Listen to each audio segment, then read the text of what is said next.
Hi hello నమస్తే welcome to నేటి రాత్రి. నేను మీ శివసుబ్రహ్మణ్యం. ఈ మధ్య సోషల్ మీడియా ఎట్లయిపోయిందంటే దాంట్లో వచ్చిన వార్త ఏది నిజమో ఏది అబద్ధమో అని తెలియకుండా కూడా వైరల్ అయిపోతున్నది. చాలా మంది ప్రజలు కూడా దాన్నే నమ్మేస్తున్నారు.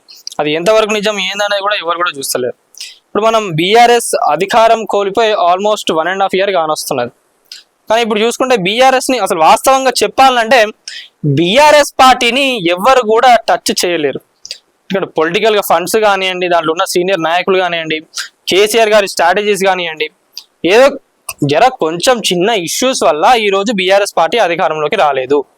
కానీ వచ్చే ఎన్నికల్లో మళ్ళా 100% 100కు 100 సీట్లతో బీఆర్ఎస్ అధికారంలోకి వస్తుందని చెప్పి వాళ్ళు ఉన్న నాయకులు అందరూ చెప్తున్నారు. ఇప్పుడు ఎలక్షన్లు పెట్టినా కూడా 100కు 100 సీట్లు గెలుస్తామని చెప్పి నాయకులందరూ చెప్పడం జరుగుతున్నది. మరి గత కొన్ని రోజుల నుంచి మనం చూసుకున్నట్లయితే కూడా బీజేపీలో బీఆర్ఎస్ విలీనం అని చెప్పి సోషల్ మీడియాలో ఏడ చూసుకున్నా కూడా వైరల్ అవుతుంది. మరి బీఆర్ఎస్ లో ఉన్న నాయకులు ఎవరు కూడా రెస్పాండ్ అయితలేరు. అది ఆదరణైనా అని చెప్తలేరు. ఇప్పుడు బీఆర్ఎస్ పైన అధికార పార్టీ ఎన్ని కేసులు పెట్టినా ఏది చేసినా కూడా సో ఇన్ని అక్రమాలు చేసినారు అదే అని చెప్పినా కూడా బీఆర్ఎస్ పార్టీలో ఉన్న సీనియర్ నాయకులు హరీష్ రావు గారు కానివ్వండి, కేటీఆర్ గారు కానివ్వండి, దయాకర్ రావు గారు కానివ్వండి, ఇంకా కొంతమంది నాయకులు వద్దిరాజు రవిచంద్ర, ఇంకా పోచంపల్లి శ్రీనివాస్ రెడ్డి గారు, ఇట్లా వీళ్ళు మాట్లాడుతున్నారు. మరి మిగతా ఉన్న నాయకులు ఎవరైతే ఉన్నారో వీళ్ళందరూ కూడా కొంచెం మౌనంగా ఉంటున్నారు. మనం కాళేశ్వరం దానిపైన కూడా చూసుకున్నట్లయితే వీళ్ళే మాట్లాడుతున్నారు తప్ప ఎక్స్ఎమ్మెల్యేలు ఎవరైతే ఉన్నారో వాళ్ళందరూ కూడా ఎక్కువ మాట్లాడతలేరు. వాళ్ళందరూ కూడా బయటికి రావాలి.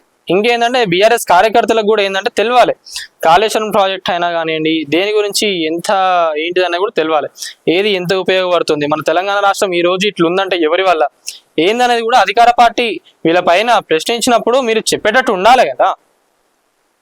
లేకపోతే ఇట్లాంటి సోషల్ మీడియాలో కానివ్వండి ఎక్కడ వచ్చిన రూమర్లను కూడా నమ్మేస్తా ఉంటారు జనాలంతా కూడా. అరే నిజంగా బీఆర్ఎస్ విలీనం చేస్తుండ్రా ఏందనేది కూడా అనుకుంటారు. మరి విలీనము కల్పితం అని చెప్పి ఎర్రబెల్లి దయాకర్ రావు గారు చెప్పడం జరుగుతున్నది. తెలంగాణ గుండెకు కేసీఆర్ రక్షణ కవచం ప్రతి ఒక్కరికి కూడా తెలుసు. దేశం చూసినట్లయితే దేశం కానివ్వండి మొత్తం ప్రపంచానికి ఈ రోజు తెలంగాణ తెలిసింది అంటే తెలంగాణలో ఈ రోజు వచ్చి అందరు ఇన్వెస్ట్మెంట్స్ పెడుతున్నారంటే ఎవరి వల్ల?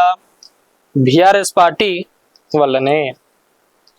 మరి ఇంత కష్టపడి తెలంగాణను సాధించుకున్న కేసీఆర్ గారు తెలంగాణ ఆగమైతుంటే కూడా తట్టుకోరు. ఇన్ కేస్ ఎవరైనా కూడా ఎవరైతే ఉద్యమం చేసిండ్రో వాళ్ళందరూ కూడా ఈ రోజు తెలంగాణ ఆగమైతుందంటే ఎవరు కూడా తట్టుకోరు. ఇప్పుడు కాకుండా మళ్ళీ అధికారంలోకి వచ్చినాక మళ్ళీ తెలంగాణను ఎట్లా కాపాడుకోవాలో ఏం చేయాలనో ఏందనేది కూడా అన్ని స్ట్రాటజీస్ కూడా కేసీఆర్ గారి 60:40 పొలిటికల్ స్ట్రాటజీ అని చెప్పి మనం ఒక వీడియో చేయడం జరిగింది. మన ఛానల్లో ఉంటుంది, వెళ్ళి చూడండి. 60:40 స్ట్రాటజీ ఏంది? మరి ఆ స్ట్రాటజీతోనే మళ్ళా వచ్చే ఎన్నికల్లో బీఆర్ఎస్ ప్రభుత్వం అధికారంలోకి రాబోతుంది. బీజేపీలో బీఆర్ఎస్ విలీనం అసమర్థుల ప్రచారం, రాజకీయ పార్టీలు ఆడుతున్న నాటకం, బీఆర్ఎస్ మీద విసురుతున్న పాచికలకు నిదర్శనం, నాయకులను వలలో వేసుకునే పన్నాగం, జాతీయ పార్టీలు సృష్టించాలనుకుంటున్న సుడిగుండం, కేసీఆర్ గుండె నిబ్బరం మీద ప్రయోగం, ఎప్పటికీ చెక్కు చెదరని కేసీఆర్ ధైర్యం, కృష్ణార్జులను విడదీయాలనే వ్యూహంలో భాగం. తెలంగాణలో బీఆర్ఎస్ కు బలమైన యంత్రాంగం ఉంది. ఉద్యమ బాటలో నడిచిన సైనికులున్న బలం, పార్టీని కంటికి రెప్పలా కాపాడుకోగల నాయకులున్న సమాజం, తెలంగాణ గుండెల్లా నిండిన గులాబీ వనం, కేసీఆర్ పై చెక్కు చెదరని ప్రజాభిమానం, తెలంగాణ తెచ్చిన నాయకుడిగా కేసీఆర్ ను కొలిచే జనం, తెలంగాణ ఉన్నంత వరకు బీఆర్ఎస్ ను నిలువరించడం కష్టం, బీఆర్ఎస్ ఉనికి ప్రశ్నార్థకం చేయడం కలలో కూడా అసాధ్యం. పూర్తి వార్త మన నేటి రాత్రిలో ఎక్స్క్లూజివ్ గా. ఇదంతా ఎవరు? ఎర్రబెల్లి దయాకర్ రావు గారు చెప్పడం జరుగుతున్నది.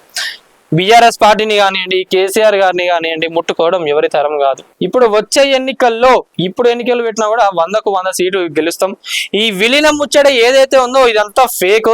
నేషనల్ పార్టీస్ ఏంటంటే నాయకులను వాళ్ళ పార్టీలోకి లాగడానికి ఇట్లాంటి స్ట్రాటజీస్ ని వాడుతూ ఉంటది. దయచేసి దీన్ని ఎవ్వరు కూడా నమ్మొద్దు.